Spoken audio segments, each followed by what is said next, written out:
Hello दोस्तों, मैं हूं शत्रुघ्न विश्वकर्मा और आप लोग देख रहे हैं अपने YouTube channel study with record. दोस्तों, आज के इस वीडियो में हम लोग मैथमेटिकल रीजनिंग के ऐसे क्वेश्चंस करेंगे जो आपके एग्जाम की दृष्टि से इम्पोर्टेंट है। चाहे आप कोई भी गवर्नमेंट एग्जाम की तैयारी कर रहे हैं, उसके लिए दोस्तों ये इंपॉर्टेंट रहने वाला है। ठीक है, तो दोस्तों ज़्यादा टाइम वेस्ट न करते हुए आज का पहला क्वेश्चन करेंगे। और हाँ दोस्तों, वीडियो के अंत तक बने रहिएगा। यहाँ पे वही क्वेश्चन से लेकर आए हैं जो एग्जाम में सिलेक्टेड है। ठीक है, तो ध्यान दीजिएगा आज का पहला क्वेश्चन के ऊपर। ठीक है, तो पहला क्वेश्चन कह रहा है दोस्तों कि 3 घंटे क्रमशः 9, 12 और 15 मिनट के अंतर पर बजते हैं। सभी घंटे 8 बजे प्रातः बजना प्रारंभ करते हैं। वे पुनः अगली बार किस समय एक साथ बजेगा। ठीक है, तो दोस्तों इस तरह क्वेश्चन आपको एग्जाम में जब भी मिल जाए ना, तो बिल्कुल हम लोग यहाँ पे जितने क्वेश्चन है बिल्कुल शॉर्ट तरीके से कम समय में इसको सॉल्व करेंगे। ठीक है, तो ध्यान दीजिएगा। ठीक है, तो देखिए आपको यहाँ पे बोल क्या रहा है कि 3 घंटे क्रमशः 9, 12 और 15 मिनट के अंतर पर बजते हैं। सभी घंटे 8 बजे प्रातः बजना प्रारंभ करते हैं। वे पुनः अगली बार किस समय एक साथ बजेगा। ठीक है, तो सबसे पहले यहाँ पे 9, 12 और 15 क्या निकालेंगे दोस्तों, ध्यान दीजिएगा। 9, 12 और 15 का क्या निकालेंगे, एलसीएम निकाल लेंगे। ठीक है, बिल्कुल कम समय में इसे सॉल्व करेंगे। ठीक है, तो सबसे पहले दोस्तों क्या करेंगे, एलसीएम निकाल लेंगे 9, 12 और 15 का। ठीक है, तो इसका एलसीएम निकालने के बाद देखते हैं क्या आता है, ध्यान दीजिएगा। तो इससे 3 से लगा लेंगे, 3 तिये 9, 4 तिये 12, बिल्कुल जीरो लेवल से सीखेंगे, कोई हड़बड़ी नहीं। ठीक है, और 5 तिये 15। ठीक है, आप तो नहीं टूटेगा तो आप मल्टीप्लाई कर लेंगे। 3 तिये 9 चौके 36, 36 में 5 से मल्टीप्लाई कर लीजिए। ठीक है, 36 में अगर आप 5 से मल्टीप्लाई करिएगा तो कितना आ जाएगा, तो 6 × 25 के 0, हाथ में 3, 5 × 3 15, 15 और 3 कितना हो जाएगा, 15 और 3 18, यानी कि आगे कितना दोस्तों, टोटल 180 आ गया। एलसीएम कितना आ गया, 180 आ गया। ठीक है, तो इसको दोस्तों क्या करेंगे ना, इसको क्या करेंगे, इसको घंटा में चेंज करेंगे। ठीक है, ठीक है, इसको क्या करेंगे, घंटा में चेंज करने के लिए क्या करेंगे, तो 60 से क्या करेंगे, डिवाइड दे देंगे। ठीक है, जो भी मल्टीप्लाई करने के बाद आया दोस्तों उसको क्या करेंगे, 60 से मल्टीप्लाई करेंगे। ठीक है, तो 180 को दोस्तों 60 से मल्टीप्लाई कर लीजिए घंटा में चेंज करने के लिए।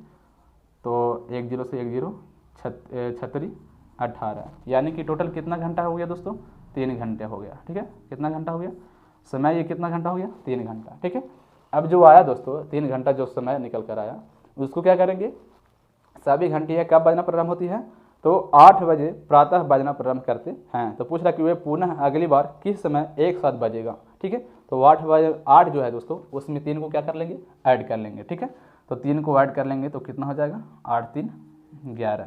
ठीक है, यानी कि 11 बजे दोस्तों 11 बजे पुनः बजना प्रारंभ करेंगे। ठीक है, सभी घंटे। ठीक है, तो इसका जो राइट आंसर होगा दोस्तों कौन सा हो जाएगा, ऑप्शन सी इसका बिल्कुल करेक्ट आंसर हो जाएगा। ठीक है, कौन सा, ऑप्शन सी वाला, यानी कि क्वेश्चन नंबर फर्स्ट का option C is the correct answer. ठीक है, तो इसमें करना कुछ नहीं दोस्तों, आपको जब भी इस तरह का एग्जाम में क्वेश्चन मिल जाए ना, तो सबसे पहले क्या करेंगे, उसका एलसीएम निकालेंगे।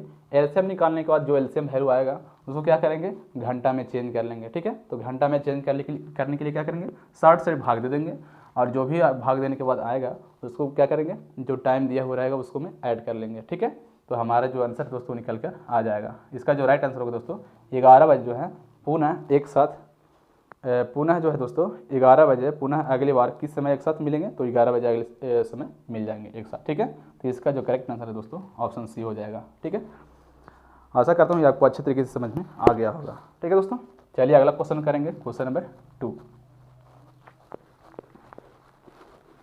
ध्यान दीजिएगा क्वेश्चन नंबर 2 पे। तो क्वेश्चन नंबर 2 दोस्तों आपको स्क्रीन पे दिख रहा होगा। ठीक है, तो क्वेश्चन नंबर 2 में बोल रहा है दोस्तों, ध्यान दीजिएगा, क्वेश्चन नंबर 2। तो क्वेश्चन नंबर 2 में बोल रहा है कि अभी एक पिता की आयु उसके पुत्र की वर्तमान आयु से दोगुनी है। ठीक है, अभी एक पिता की आयु उसके पुत्र की वर्तमान आयु से दोगुनी है। 5 वर्ष बाद उनकी आयु का योग 85 वर्ष होगा। अभी इनकी आयु क्या है। ठीक है, वर्तमान में इनकी आयु पूछ रहा है दोस्तों। तो दोस्तों इस तरह का क्वेश्चन दोस्तों बिल्कुल आराम से देख के आंसर आप कर सकते हैं। ठीक है, यहाँ पे बोल क्या रहा दोस्तों, अभी एक पिता की आयु उसके पुत्र की वर्तमान आयु से दोगुनी है। तो आप इस क्वेश्चन को दोस्तों ऑप्शन से ही बना सकते हैं। ठीक है, तो देखिए इसको हम लोग कैसे सॉल्व करेंगे। देखिए अगर ऑप्शन ए को चेक करेंगे दोस्तों, यहाँ पे बोल क्या रहा है कि अभी एक पिता की आयु उसके पुत्र की वर्तमान आयु से दोगुनी है। तो ऑप्शन ए में देखिए, ऑप्शन ए में जो है 40 है और जो उसके बाद 20 है दोस्तों, 20 से दोगुनी है पिता की आयु। ठीक है, मान लीजिए कि ऑप्शन ए को अगर हम चेक कर रहे हैं, ठीक है, ऑप्शन ए को चेक कर रहे हैं तो ये 40 है और ये 20 है, तो ये हो गया पिता की आयु और ये हो गया पुत्र की आयु। ठीक है, तो पुत्र की आयु से पिता की आयु क्या है, दोगुनी तो है, दोगुनी क्या है। लेकिन आगे क्या बोला दोस्तों, 5 वर्ष बाद उनकी आयु का योग जो है दोस्तों 85 वर्ष होना चाहिए। कितना, 85 वर्ष होना चाहिए। क्या, 5 वर्ष बाद इनके आयु का योग होना चाहिए। ये किसका है, ये पिता का है और ये क्या है, पुत्र का है। ठीक है, तो इन दोनों के आयु को योग करने के बाद दोस्तों, इन दोनों के आयु को योग करने के बाद 5 वर्ष और एडनिक 5 वर्ष बाद दोस्तों कितना होना चाहिए, 85 वर्ष होना चाहिए। ठीक है, तो 40 में 20 को ऐड करेंगे तो कितना, 60 हो जाएगा। और 5 वर्ष इसके लिए और 5 वर्ष इसके लिए, +5 इसके लिए होगा और +5 इसके लिए होगा, मतलब 5 और 5 कितना, 10, तो 10 हो जाएगा। ठीक है, अब देखिए 60 और 10 कितना हो जाएगा, 70 हो जाएगा। ठीक है, तो बोला कितना दोस्तों, 5 वर्ष बाद कितना होना चाहिए, 85 होना चाहिए, लेकिन हो कितना रहा है, 70 हो रहा है, तो ये तो ऑप्शन गलत हो गया। ठीक है, ऑप्शन ए क्या है दोस्तों, गलत हो गया। अगर दोस्तों ऑप्शन डी को चेक करिएगा तो ऑप्शन डी जो है दोस्तों बिल्कुल करेक्ट होगा। ठीक है, तो देखते हैं ऑप्शन डी को चेक करके। ठीक है, देखिए ऑप्शन डी में क्या है, 50 है और 25 है। ऑप्शन डी में क्या है, 50 और 25। अगर दोस्तों ऑप्शन डी को चेक करेंगे तो ये फॉलो कर जाएगा। ठीक है, तो देखिए यहाँ पे बोला क्या है दोस्तों, कंडीशन क्या दे रखा है, बोल रहा है ना कि 5 वर्ष बाद उनकी आयु का योग 85 वर्ष होगा। अभी इनकी आयु क्या है, तो देखिए यहाँ पे दोगुना है कि नहीं। ये जो है दोस्तों ये पिता का है, किसका है, ये पिता का आयु है और ये उसके पुत्र का आयु है। तो पुत्र के आयु से पिता का आयु क्या है, दोगुना तो है कि नहीं, दोगुना है। लेकिन आगे कंडीशन में बोल रहा है कि 5 वर्ष बाद इन दोनों आयु का योग जो दोस्तों, इन दोनों के आयु का योग कितना होना चाहिए, 85 होना चाहिए। तो देखिए 5 वर्ष अगर इसमें ऐड करेंगे तो इसके कितना हो जाएगा, 55 हो जाएगा। ठीक है, अगर दोस्तों 5 वर्ष इसमें ऐड करेंगे तो 25 और 5 कितना, 30 हो जाएगा।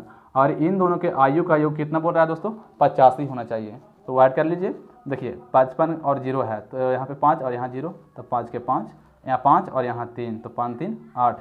यानी कि दोस्तों इन दोनों के आयु का योग अगर किए तो कितना आ गया, 85 आ गया।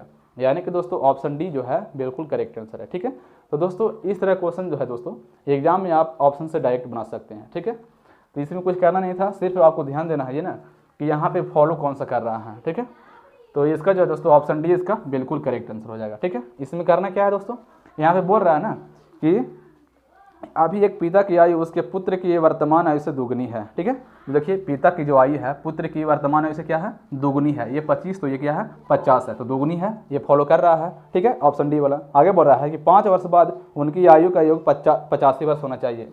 तो दोस्तों दोनों में 5 वर्ष ऐड किए तो 55 इसका हो गया, और इसमें ऐड किए 5 तो कितना हो गया, 30 हो गया।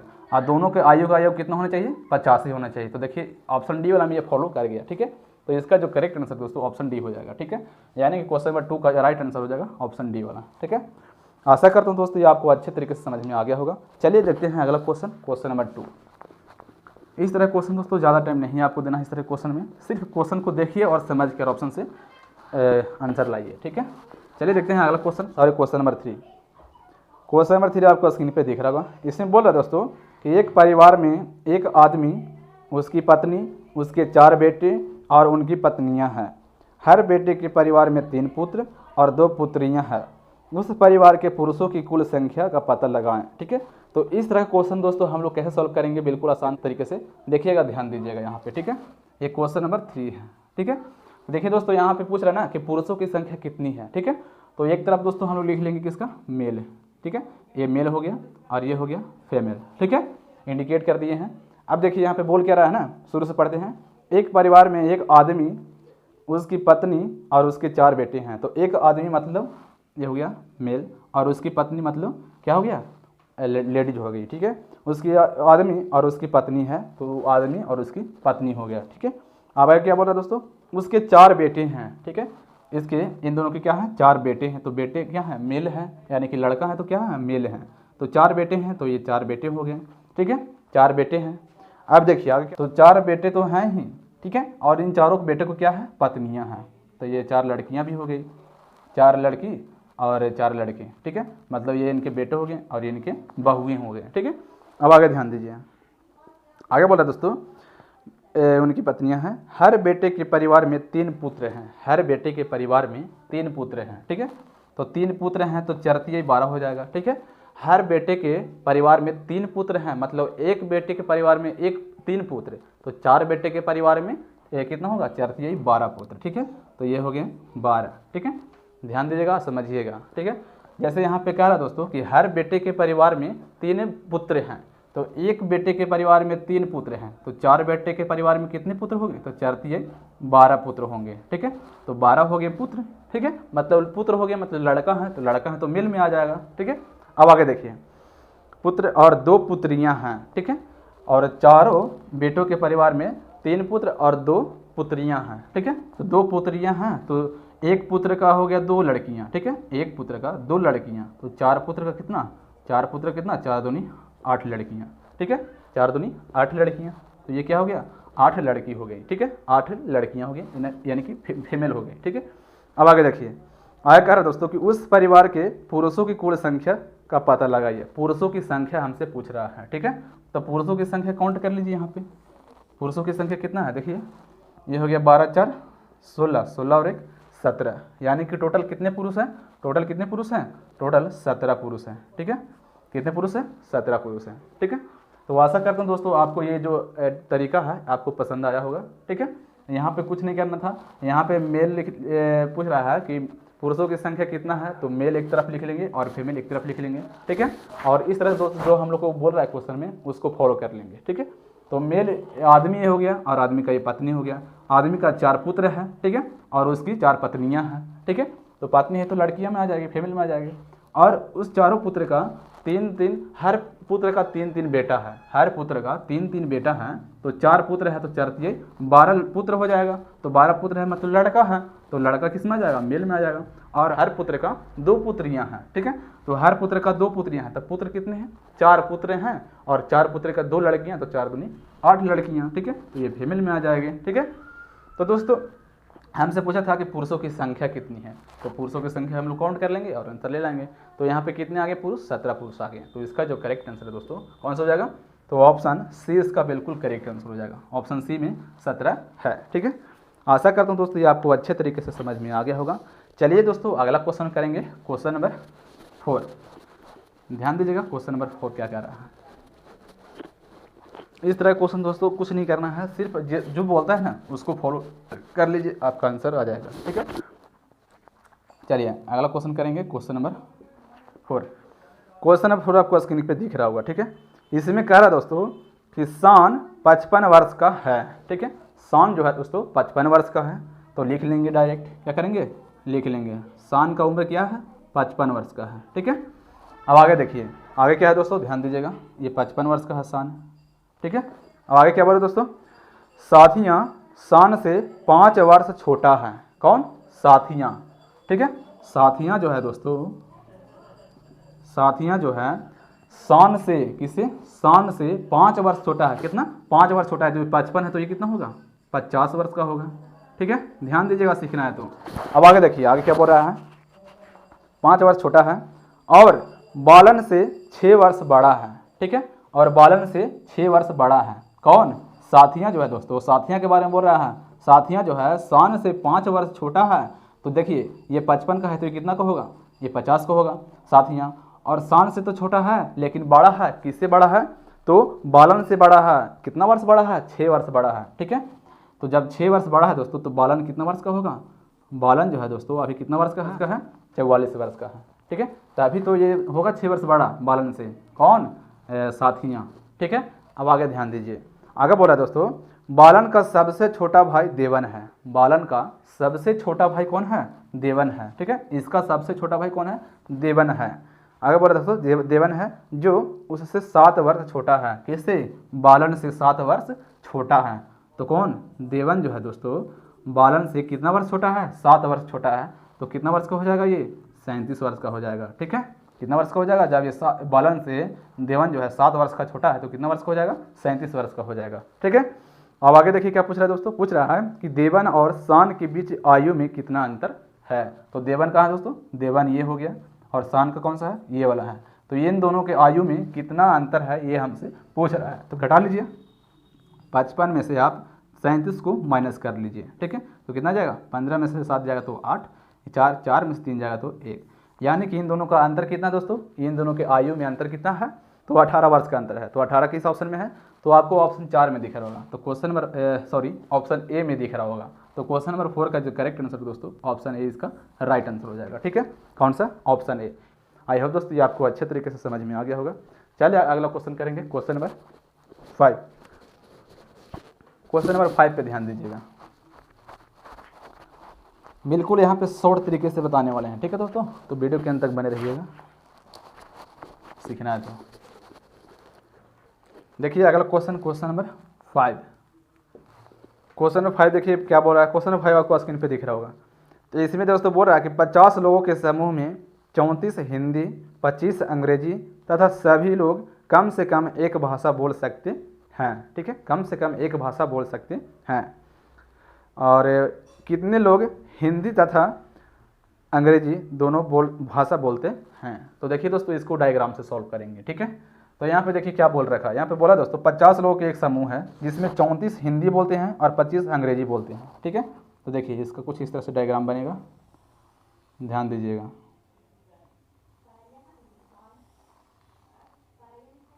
ठीक है दोस्तों, डायग्राम बना लिए। अब देखिए बोल क्या रहा है, बोले दोस्तों 50 लोगों के एक समूह है दोस्तों। ठीक है, टोटल कितने लोग का समूह है, तो 50 लोगों का एक समूह है। ठीक है, टोटल कितने लोग, 50 लोग।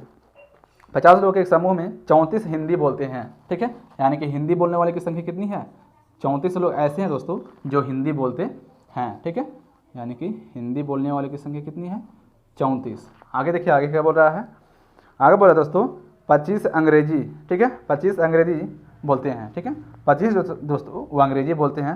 सभी लोग कम से कम एक भाषा बोल सकते हैं। तो देखिए ये अंग्रेजी हो गया।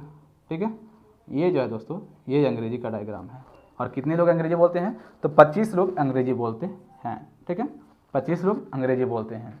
तो देखिए दोस्तों यहाँ पे आप ध्यान देने वाली बात यह है दोस्तों कि टोटल यहाँ पे 50 लोग हैं। ठीक है, 50 लोग हैं और 34 लोग हिंदी बोलते हैं और 25 लोग अंग्रेजी बोलते हैं। तो इसमें देखिए यहाँ पे ये ध्यान देना है कि ज़्यादा कितना हो रहा है।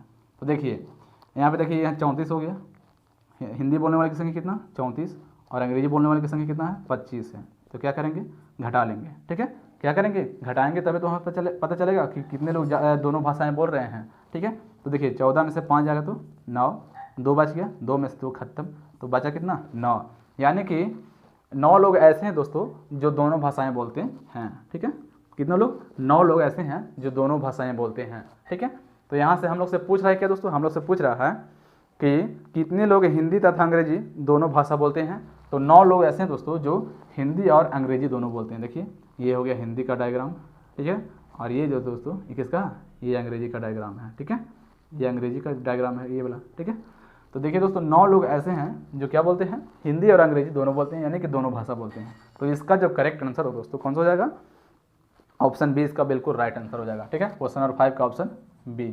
ठीक है, इसमें करना कुछ नहीं दोस्तों, यहाँ पे आपको समझाते हैं। यहाँ पे बोल रहा है कि 50 लोगों के एक समूह है जिसमें 34 लोग हिंदी बोलते हैं और 25 लोग अंग्रेजी बोलते हैं। ठीक है, तो देखना ये दोस्तों कि यहाँ पे 34 लोग हिंदी बोल रहे हैं और 25 लोग अंग्रेजी बोल रहे हैं और टोटल 50 लोग हैं। तो इसमें ज़्यादा कितना है, यानी कि दोनों में ऐसे कितने लोग हैं जो दोनों भाषाएँ बोल रहे हैं। ठीक है, तो देखिए यहाँ पे 34 लोग हैं और यहाँ पे 25 लोग हैं, ये हिंदी बोलते हैं और ये अंग्रेजी। तो क्या करेंगे, घटा लेंगे, 34 में से 25 जाएगा तो 9, यानी कि 9 ऐसे व्यक्ति हैं दोस्तों जो दोनों भाषाएं बोलते हैं। ठीक है, तो इसका जो करेक्ट आंसर होगा ऑप्शन बी हो जाएगा। आशा करता हूँ दोस्तों ये आपको अच्छे तरीके से समझ में आ गया होगा। चलिए अगला क्वेश्चन करेंगे, क्वेश्चन नंबर 6 को ध्यान दीजिएगा दोस्तों। क्वेश्चन नंबर 6 में क्या बोल रहा है, तो क्वेश्चन नंबर 6 आपको स्क्रीन पे दिख रहा होगा। ठीक है दोस्तों, तो इसमें देखिए क्या बोल रहा है, ध्यान दीजिएगा। क्वेश्चन नंबर 6 कह रहा है दोस्तों कि आयु में ध्यान दीजिएगा। क्वेश्चन नंबर 6 इंपॉर्टेंट क्वेश्चन है, 12 बार एग्जाम में पूछा जाता है। ठीक है, हर एग्जाम में। तो आयु में सीता स्वप्ना से बड़ी है, ध्यान दीजिएगा। इसको हम लोग कैसे सॉल्व करेंगे। ठीक है, तो दोस्तों आपको जब भी इस तरह क्वेश्चन मिल जाए कि उससे वो बड़ी है उससे वो बड़ी है, तो सीधे हम लोग इसे सॉल्व करते हैं। ठीक है, तो ध्यान दीजिए, आयु में सीता स्वप्ना से बड़ी है। कौन बड़ी है, सीता, किसे, स्वप्ना से बड़ी है। तो सीता को ऊपर रखेंगे। ठीक है, सीता को कहाँ रखेंगे, ऊपर रखेंगे, क्योंकि दोस्तों सीता जो है किससे बड़ी है, स्वप्ना से बड़ी है। तो बड़ी है तो स्वप्ना नीचे आ जाएगी। ठीक है, स्वप्ना जो है दोस्तों नीचे आ जाएगी। स्वप्ना से बड़ी है। कौन बड़ी है? सीता बड़ी है। तो सीता ऊपर, स्वप्ना नीचे। अब आगे देखिए, लावण्या स्वप्ना से बड़ी है। लावण्या जो है दोस्तों किससे बड़ी है? स्वप्ना से बड़ी है। ठीक है, स्वप्ना से बड़ी है लेकिन सीता से छोटी है। ठीक है, लेकिन सीता से क्या है? छोटी है। तो जब लावण्या जो है दोस्तों किससे बड़ी है? स्वप्ना से बड़ी है। ठीक है, स्वप्ना से बड़ी है और सीता से क्या है? छोटी है। कौन? तो लावण्या। लावण्या, ठीक है, लावण्या। तो देखिए, अब देखिए आगे क्या बोल रहा है, ध्यान दीजिएगा। बोल रहा है दोस्तों कि बोल रहा है कि स्वप्ना से बड़ी है लेकिन सीता से छोटी है। ये तो हो गया। स्वर्णा हरि और स्वप्ना दोनों से छोटी है। कौन? स्वर्णा। स्वर्णा जो है दोस्तों हरि और स्वप्ना दोनों से क्या है? दोनों से छोटी है। तो देखिए, हरि का बोलो तो नहीं है, हरि के लिए अभी बोला नहीं। बोल रहा है दोस्तों कि स्वर्णा जो है हरि और स्वप्ना दोनों से छोटी है। ठीक है, अभी हरि के बारे में नहीं बताया कि ये किससे छोटा है किससे बड़ा है। ठीक है, तो दोनों को एक साथ रखेंगे। लेकिन ये जो दोस्तों स्वर्णा जो है इन दोनों से क्या है? छोटी है। ये हो गया सुवर्णा। सुवर्णा, ठीक है दोस्तों, सुवर्णा जो है स्वप्ना और हरि से क्या है? छोटा है। अब आगे देखिए क्या बोल रहा है। आगे बोल रहा है दोस्तों स्वप्ना हरि से बड़ी है। अब देखिए, स्वप्ना जो है हरि से बड़ी है। तो हरि से बड़ी है तो हरि किसके नीचे आ जाएगा? स्वप्ना के नीचे आ जाएगा। ठीक है, यानी कि हरि जो है यहाँ पे है। ठीक है, हरि कहाँ पे है? यहाँ पे है। ठीक है, और हरि किससे बड़ा है? तो हरि जो है दोस्तों स्वर्णा से बड़ा है और स्वप्ना से छोटी है। ठीक है, मतलब छोटा है। आगे देखिए क्या है। आगे बोल रहा है दोस्तों कि सबसे छोटी कौन है। यहाँ पे सबसे छोटी कौन है? तो ध्यान दीजिए, यहाँ पे सबसे छोटी आपको कौन दिख रहा है? तो सबसे छोटी यहाँ पे है दोस्तों स्वर्णा। ठीक है, स्वर्णा जो है दोस्तों सबसे छोटी है। तो इसका जो करेक्ट आंसर होगा कौन सा हो जाएगा? ऑप्शन सी इसका बिल्कुल करेक्ट आंसर हो जाएगा, ऑप्शन सी वाला। ठीक है, क्वेश्चन नंबर 6 का ऑप्शन सी। तो इसमें करना कुछ नहीं दोस्तों, बोल देगा कि जो इससे बड़ा है तो उसको ऊपर रखेंगे, जो छोटा है उसको नीचे रखेंगे, जिसके बारे में नहीं बोलेगा उसको बराबर में रखेंगे। ठीक है, बाद में बोलवे करेगा, नहीं बोलेगा तो फिर इसका जो है राइट आंसर जो होगा दोस्तों निर्धारित नहीं किया जा सकता, ये होगा। ठीक है, तो इसका जो करेक्ट आंसर हो जाएगा दोस्तों ऑप्शन सी के साथ चला जाएगा। ठीक है, क्वेश्चन नंबर 6 का ऑप्शन सी। चलिए दोस्तों अगला क्वेश्चन करेंगे, क्वेश्चन नंबर 7। ध्यान दीजिए क्वेश्चन नंबर 7 में क्या बोल रहा है। तो क्वेश्चन नंबर 7 आपका स्क्रीन पे दिख रहा होगा। ठीक है, तो देखिए इंपॉर्टेंट क्वेश्चन दोस्तों, ये भी एग्जाम में कई बार पूछा जा चुका है और आगे भी पूछा जाता है, तो ध्यान दीजिएगा। इसे बोल रहे दोस्तों कि 6 छात्रों की औसत आयु, ध्यान दीजिएगा क्वेश्चन नंबर 7, 6 छात्रों की औसत आयु 8 वर्ष है। ठीक है, 6 छात्रों की औसत आयु कितना है दोस्तों? 8 वर्ष है। और यदि उन छात्रों के साथ उनके शिक्षक की आयु भी मिला दी जाए तो उनकी औसत आयु 15 वर्ष हो जाती है। ठीक है, उनमें शिक्षक की आयु भी मिला दी जाए तो उनमें औसत आयु कितना हो जाती है? 15 वर्ष की हो जाती है। शिक्षक की आयु क्या है? तो ध्यान दीजिए दोस्तों, इस तरह के क्वेश्चन कैसे सॉल्व करेंगे। तो यहाँ पे देखिए 6 छात्रों की औसत आयु कितना दे रखा? 8 वर्ष। तो यहाँ पे लिख लेंगे 6 छात्रों की औसत आयु कितना है? 8 वर्ष है। डायरेक्ट सॉल्व करेंगे। ठीक है, बिल्कुल इसी तरीके से ध्यान देना है। 6 छात्रों की औसत आयु कितना दोस्तों? 8 वर्ष है। ये हो गया छात्र। ठीक है, ये हो गया छात्रों की संख्या और ये हो गया वर्ष। ठीक है, तो 6 छात्रों की औसत आयु कितनी है? 8 वर्ष है। तो ये तो वायु है दोस्तों। तो योग पता करने के लिए क्या करेंगे? इसको मल्टीप्लाई कर लेंगे। क्या करेंगे? मल्टीप्लाई। तो 6 में 8 से मल्टीप्लाई करेंगे तो कितना? 6 8 48, यानी कि ये क्या हो गया? योग पता चल गया, दोनों का योग पता चल गया टोटल। ठीक है, अब देखिए आगे क्या है। आगे बोल रहा है दोस्तों यदि उन छात्रों के साथ उनके शिक्षक की आयु भी मिला दी जाए।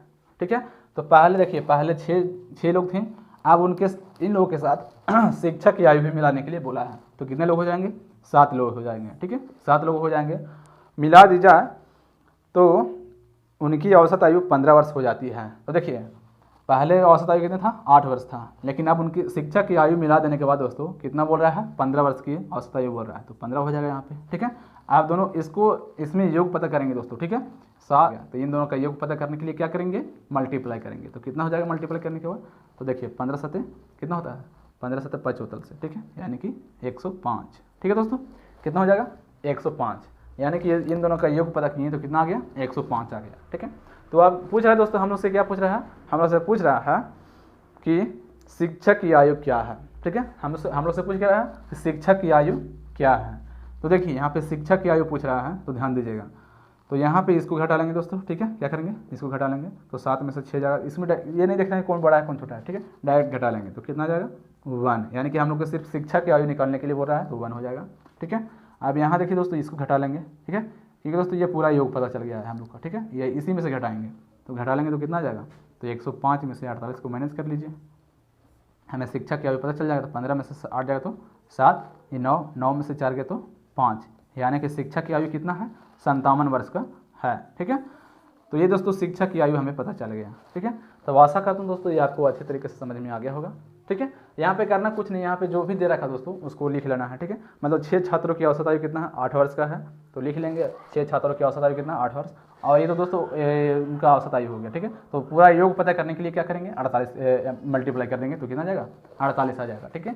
अब आगे भी यही प्रक्रिया अपनाएंगे दोस्तों, और लास्ट में क्या करेंगे, हमें शिक्षा की आयु पूछा है, सिर्फ एक आदमी का आयु पूछा है तो क्या करेंगे इसमें से घटा लेंगे, ठीक है, तो 1 आ गया। और फिर जो वर्ष है दोस्तों जो योग पता किए हैं वो योग में से क्या करेंगे घटा लेंगे तो कितना आ गया 57 आ गया। तो हमें क्या पता चल गया, शिक्षा की आयु हमें पता चल गया, ठीक है। तो आशा करते हैं दोस्तों ये आपको अच्छे तरीके से समझ में आ गया होगा। चलिए अगला क्वेश्चन करेंगे, क्वेश्चन नंबर 8 को ध्यान दीजिएगा। क्वेश्चन नंबर 8 हमें क्या बोल रहा है, ठीक है।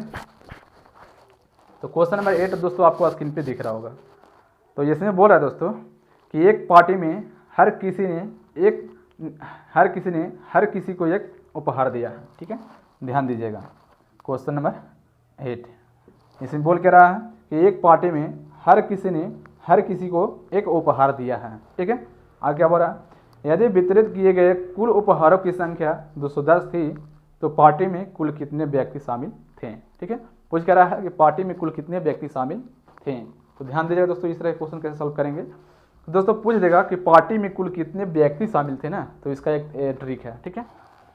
ट्रिक पे ध्यान दीजिए, ट्रिक क्या है, ट्रिक है दोस्तों, अगर आपको पूछ देगा कि 210 इस तरह से पूछ देगा कि व्यक्ति कुल कितने व्यक्ति शामिल थे, तो दोस्तों इसका जो ट्रिक है दोस्तों कि देखिए n इंटू एन माइनस 1, ठीक है। आपको ये फॉर्मूला पर बन जाएगा ये क्वेश्चन, ठीक है। तो ध्यान दीजिए इसको हम लोग कैसे सॉल्व करेंगे। तो दोस्तों डायरेक्ट ऑप्शन से इसको हम लोग सॉल्व करने वाले हैं, ठीक है। तो देखिए यहाँ पे क्या बोला दोस्तों, एक पार्टी में हर किसी व्यक्ति ने हर किसी को एक उपहार दिया, यदि वितरित किए गए कुल उपहारों की संख्या 210 थी तो पार्टी में कुल कितने व्यक्ति शामिल थे। तो हमसे पूछा गया क्या कि पार्टी में कुल कितने व्यक्ति शामिल थे, ठीक है। तो डायरेक्ट इसको ऑप्शन से हम लोग सॉल्व करेंगे, ठीक है। तो देखिए यहाँ पे दोस्तों अगर हम लोग ऑप्शन ए को ले लेते हैं तो ऑप्शन ए में कितना है 15 है। तो दोस्तों ए की जगह पे हम लोग कितना रखेंगे 15 को रखेंगे, और यहाँ भी क्या रखेंगे 15 को रखेंगे और -1 कर लेंगे, ठीक है। अब देखिए 15 का 15 और यहाँ पे इंटू हो जाएगा, इसको घटा लीजिए तो कितना हो जाएगा 14। अब इसको मल्टीप्लाई कर लीजिए, मल्टीप्लाई करने के बाद कितना जाएगा, देखिए मल्टीप्लाई करने के बाद कितना जाएगा, तो 15 चौके 60 और 15 एकम 15, ठीक है। तो इसको जोड़ लीजिए, 6 5 11 के एक हाथ में एक और एक 2, कितना आ गया दोस्तों टोटल 210 आ गया, टोटल 200 कितना आ गया, टोटल 210 आ गया, ठीक है। टोटल कितना आ गया 210 आ गया। दोस्तों यहाँ पे हम लोग से पूछा क्या था कि टोटल व्यक्तियों की संख्या कितनी थी, कितनी है। तो दोस्तों हम लोग डायरेक्ट इसको ऑप्शन सॉल्व किए, ठीक है। उपहारों की संख्या कितना निकल गया 210, जो हम लोग क्वेश्चन में बोल रखा है, ठीक है। उपहारों की संख्या कितनी है 210। तो हम लोगों से पूछा कि व्यक्तियों की संख्या कितना है, तो व्यक्तियों की संख्या निकालने के लिए दोस्तों हम लोग क्या करेंगे, ये फॉर्मूला का यूज करेंगे, ये ट्रिक को यूज करेंगे और क्वेश्चन को सॉल्व कर लेंगे, डायरेक्ट ऑप्शन से उठा लेंगे, ठीक है। तो हमारा आंसर कितना आ गया दोस्तों 15, ठीक है।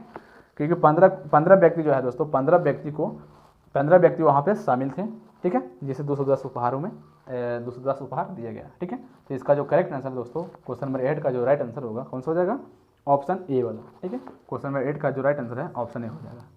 आशा करता हूँ दोस्तों ये आपको अच्छे तरीके से समझ में आ गया होगा। चलिए दोस्तों अगला क्वेश्चन करेंगे, क्वेश्चन नंबर 9 को ध्यान दीजिएगा। क्वेश्चन नंबर 9 हमें क्या बोल रहा है, क्वेश्चन नंबर 9 आपको स्क्रीन पे दिख रहा होगा। तो क्वेश्चन नंबर 9 में बोल रहा है दोस्तों कि एक पेड़ पर 15 कबूतर बैठे हैं, ठीक है। ये लॉजिकल क्वेश्चन है, थोड़ा ध्यान दीजिएगा। क्या है दोस्तों, एक पेड़ पर 15 कबूतर बैठे हैं, एक गोली दागा गया तो दो नीचे आ गिरे तो पेड़ पर कितने कबूतर बचे, ठीक है दोस्तों। और एक क्वेश्चन पूछा गया आरआरबी महेंद्र घाट, ठीक है दोस्तों, टीसी 2006 में पूछा क्वेश्चन है, ठीक है। तो इसका जो करेक्ट आंसर दोस्तों, जैसे एक पेड़ है उस पर बहुत सारे चिड़िया पक्षी बैठे हुए हैं, तो किसी ने एक गोली दागा तो कुछ पक्षी दोस्तों मर जाएंगे या कुछ उड़ जाएंगे। ठीक है, तो यहाँ पे पूछ रहा है ना कि तो पेड़ पर कितने कबूतर बचे हैं, तो पेड़ पर एक भी कबूतर नहीं बचेंगे। ठीक है, या तो मर जाएंगे या क्या होंगे, उड़ जाएंगे, पेड़ पर कोई भी नहीं बचेगा। तो इसका जो करेक्ट आंसर होगा दोस्तों ऑप्शन डी हो जाएगा। ठीक है, क्वेश्चन नंबर 9 का ऑप्शन डी हो जाएगा, इनमें से कोई नहीं, यानी कि नो हो जाएगा, इनमें से कोई नहीं। ठीक है, चलिए अगला क्वेश्चन करेंगे, क्वेश्चन नंबर 10, और आज का दोस्तों ये लास्ट क्वेश्चन होगा। ठीक है, ध्यान दीजिएगा, आज का ये लास्ट क्वेश्चन होगा और ये इंपॉर्टेंट क्वेश्चन है दोस्तों, और ये एग्जाम में तो देखिए आपको स्क्रीन पे दिख रहा होगा ये क्वेश्चन, देखिएगा, ध्यान दीजिएगा यहाँ पे क्या बोल रहा है। देखिए इसमें बोला दोस्तों कि एक कैंप में 1200 स्कॉटों के लिए 20 दिन की भंडार व्यवस्था थी। ठीक है, 1200 स्कॉटों के लिए टोटल कितने स्कॉट थे, 1200 स्कॉट थे, और उनके लिए कितने दिन की भोजन व्यवस्था थी, 20 दिनों की भोजन की व्यवस्था थी, भंडार व्यवस्था थी। आगे बोल रहे दोस्तों 5 दिन बाद 300 स्कॉट चले गए। कितने दिन बाद, 5 दिन बाद 300 स्कॉट चले गए।